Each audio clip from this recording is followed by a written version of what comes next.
Hey Mom, so on the same page that you changed your password on, one other thing that I would do is, see where it says where you're logged in, I'd go in here and log out of all sessions, um, because probably what's going on here is that somebody else may have logged into your account.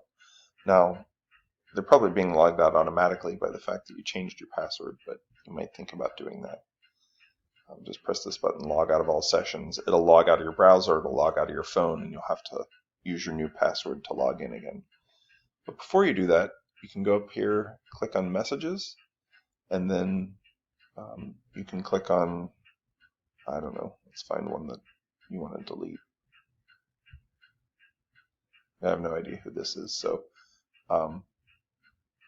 go up under Options, I think, and then